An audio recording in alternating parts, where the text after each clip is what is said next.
Hey, what's going on everybody? It's Wilhelm Scream and welcome back to the channel for more Destiny 2 news and intel. And today's video is going to be something a little bit different, as recently Bungie has stated that Destiny 2 player count has reached an all-time low. But what does that actually mean?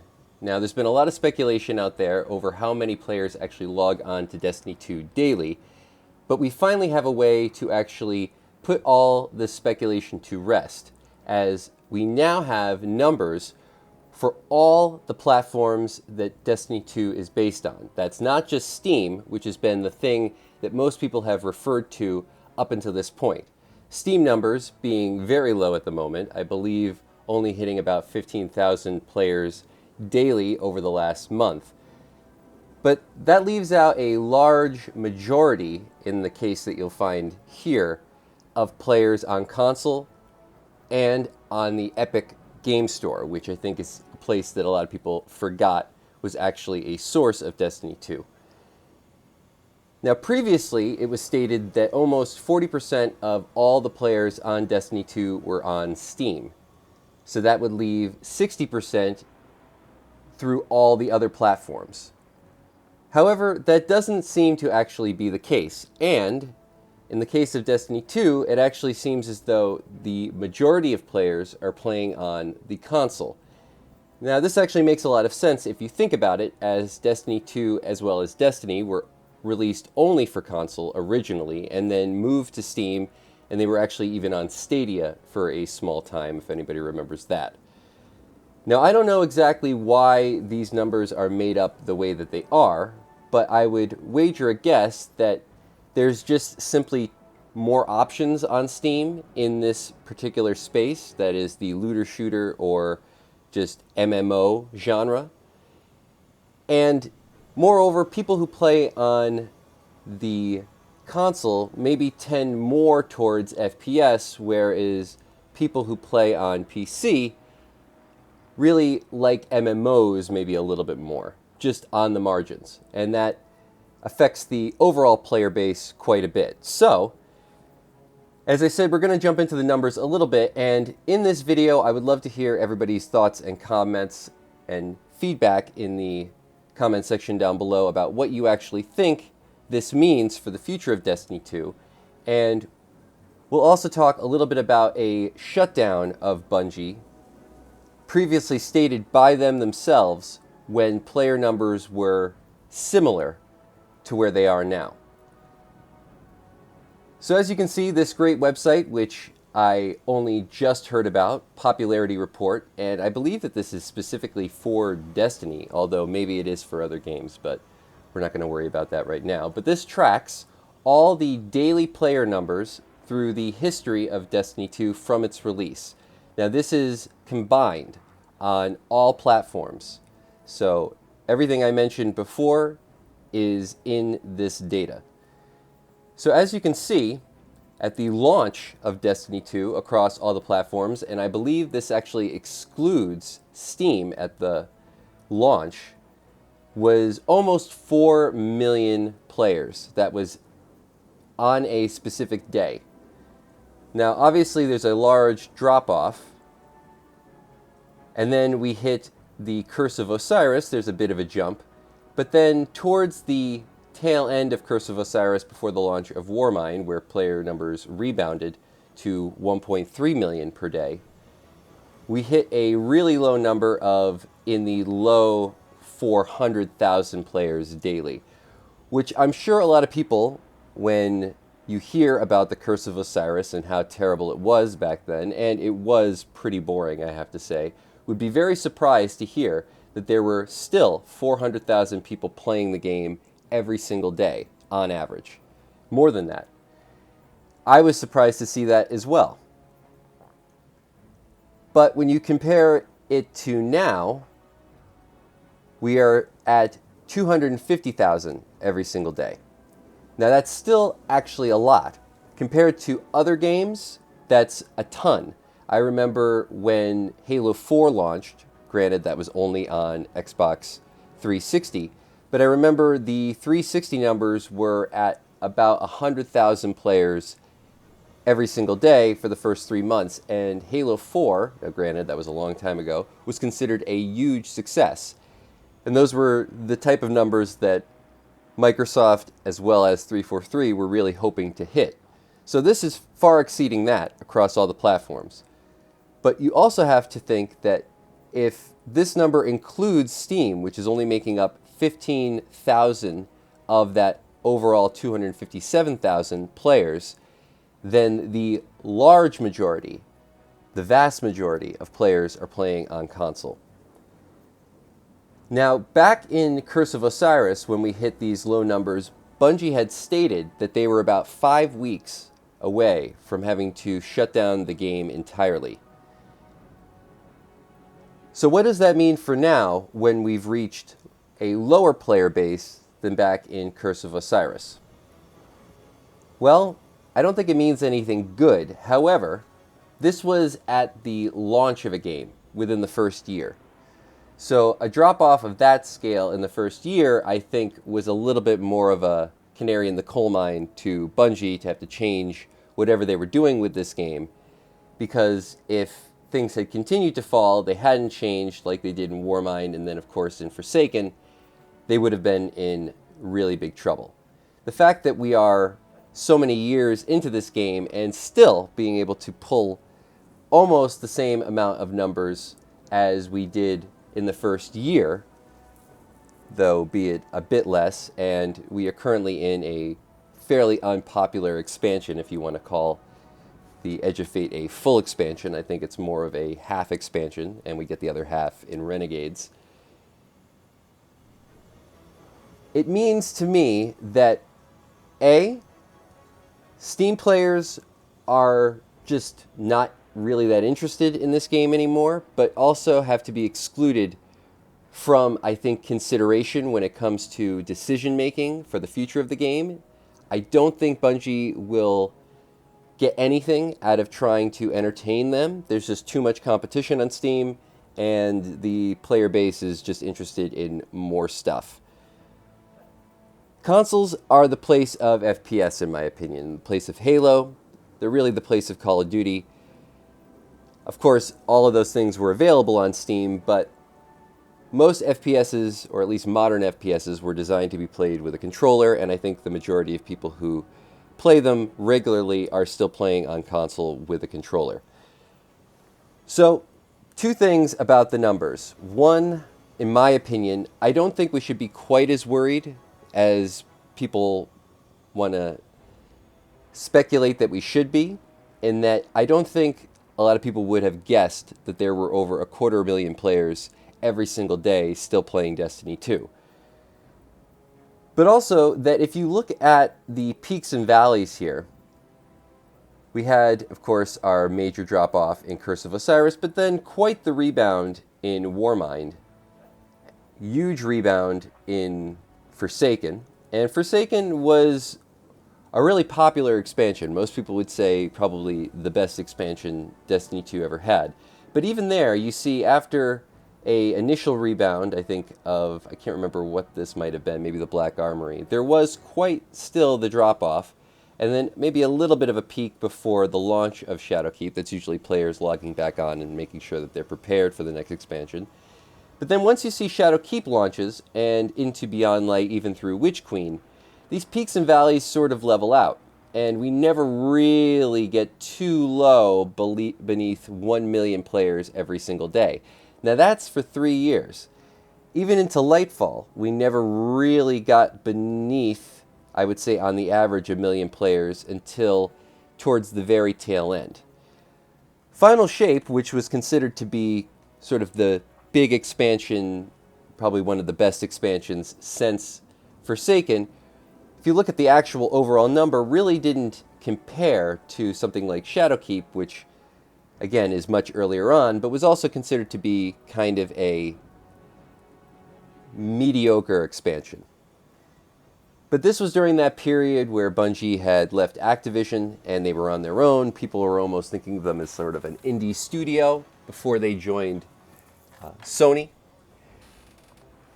And it seemed as though during that period, the player base was certainly much more trusting of Bungie and was willing to hang on through the seasonal expansions a lot more. But now where we are, are we 5 weeks away from Bungie shutting down Destiny 2? Well, I don't think so. For one reason. One, Renegades is already slated, people have bought it, and they're not going to shut down a game when people have already pre-ordered things. That is going to come out for sure. I'm sure that the game will rebound a bit. I will expect it to at least meet where The Edge of Fate once was at its launch. I will actually expect it to exceed that slightly, and I could see there being almost 1 million players every single day for at least the first few weeks of Renegades, just because of all the Star Wars content. I'm sure that'll keep people very interested, and you might get a new group of players coming into the game just for the Star Wars stuff. As far as the actual mechanics of that expansion, meaning how things are going to play, how the new aesthetic will factor in, I don't think it's going to be as much stuff as people are hoping for. Meaning, I don't believe there's going to be some new, huge rework to the game that draws new players in. I do believe you'll get those hardcore players coming back and the sort of slightly less hardcore players, as I said, coming in for the first few weeks, at least playing a game that is very Star Wars already. And actually, when you compare where Destiny is as far as the mechanics of the game to other Star Wars games, I have a feeling it might feel even more Star Wars than Star Wars to a certain extent. Forgive me for all my Star Wars fans out there for saying that. I'm a huge Star Wars fan too. But I have a feeling that just how workable all the subclasses are and how powerful we are in the game, throw a lightsaber in our hands and we're into Starkiller territory.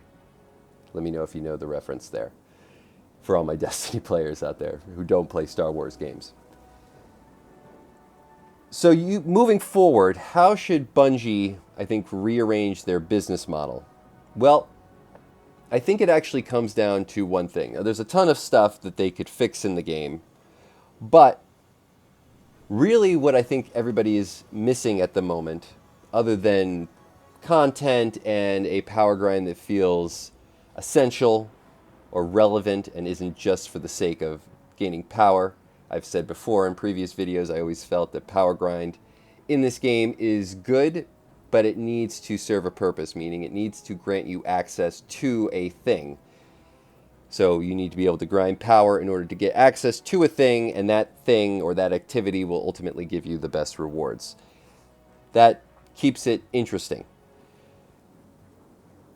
But I really think what we need is confidence back in Bungie.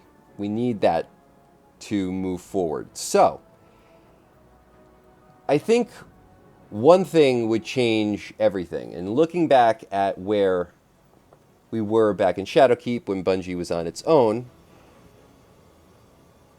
two things could happen. One, Bungie could leave Sony. That's not going to happen. However, if it did, I'm sure that there would be a lot of confidence renewed in Bungie that maybe now they are off on their own, their backs are to the wall, they're sort of an quote-unquote indie studio again, and their motivation is going to be specifically to Destiny and not trying to, get Sony off of their backs, so to speak, and produce money for them, or produce a good product for them. It'll be a product for us. The second thing, which I think is a lot easier and more likely to happen, is Sony looks at Destiny and realizes that they have a pretty big, money bank here in terms of a game. It's still getting 250,000 players every single day at its lowest point. What can we do to increase player confidence? Well, we can invest. And I know that might sound counterintuitive. I'm sure most people would think at this point Sony is ready to pull the plug. But what if they didn't? What if Sony, or you just heard, Sony is reinvesting in Destiny 2. They've made it clear to Bungie that we don't want you to be working on other projects. We want you to hire specifically to create content for this game, and we're going to invest another $200 million into the development of this game over the next year. Now, just the announcement of that, no content whatsoever, no new stuff, just the announcement of that, I think would draw players back in droves.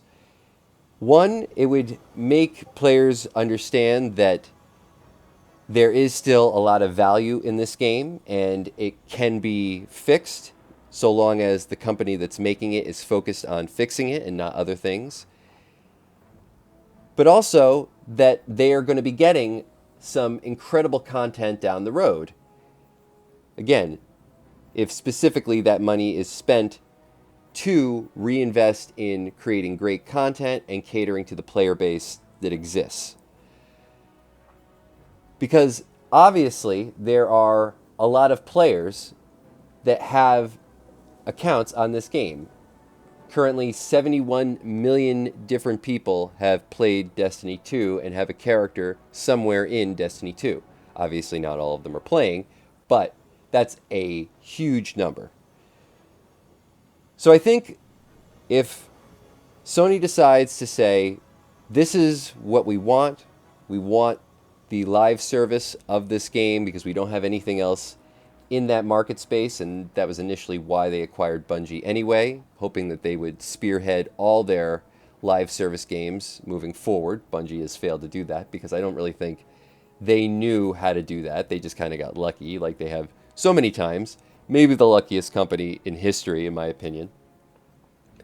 But that's not a culture. Unfortunately, it has become a culture there. Shouldn't have been, but it has.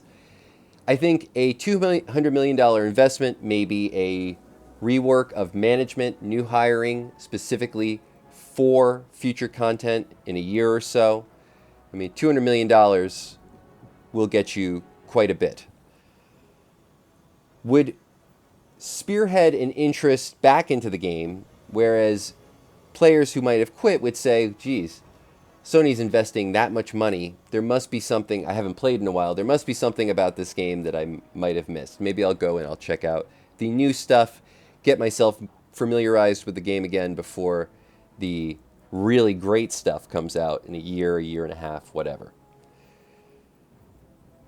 But I'm just curious what people think of that.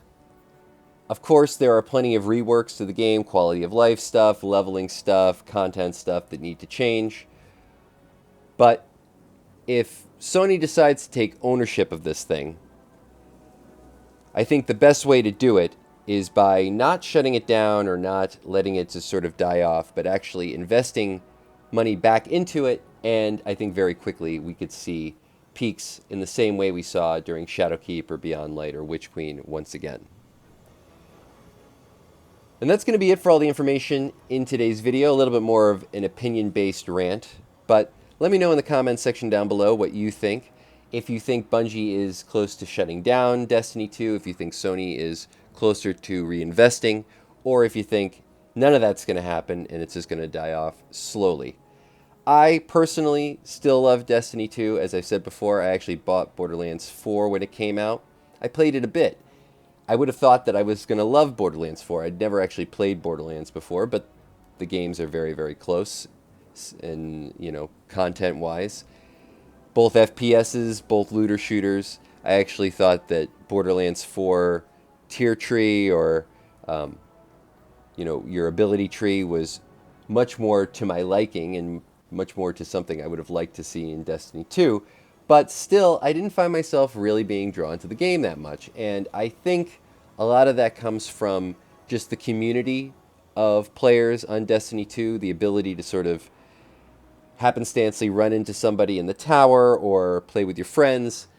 It's just a lot more integrated, and I really like that. I also felt like the gameplay in Destiny 2 was a lot crisper, just a lot smoother. You felt like you could do a lot more than you could in Borderlands, and there's always been that testament to Bungie's gameplay, or gunplay, which I think isn't as relevant anymore. I would have liked to have seen them do, or if they do a Destiny in the future, maybe just port it onto Unreal, because it's much easier to update the game on Unreal, and I think Unreal's gunplay is still amazing. certainly as good as the Tiger engine. But again, would like to hear all your thoughts and comments on any of these topics in the comment section down below. And I also would encourage everybody to maybe check out this popularity report website. I'll have it linked in the pinned comment down below. And thanks so much for watching once again. I'm Wilhelm Scream. If you've watched to this point in the video, you can leave a hashtag Bungie or a hashtag Edge of Fate or a hashtag Renegades or a hashtag Archie in the comments section down below for another entry into the next giveaway on this channel. Remember, we do one every 1,000 subscribers, so you never want to miss out. And when we reach 100,000 subscribers on the channel, we'll be giving away a new console or a video card if you play on PC. And lastly, I will say that I am always going to be playing this game right to the very end. It's probably my favorite game all time. So if you're looking for Destiny content, you will always find it here on my channel. Thanks again for all the support. And of course, we will see you next time. Later!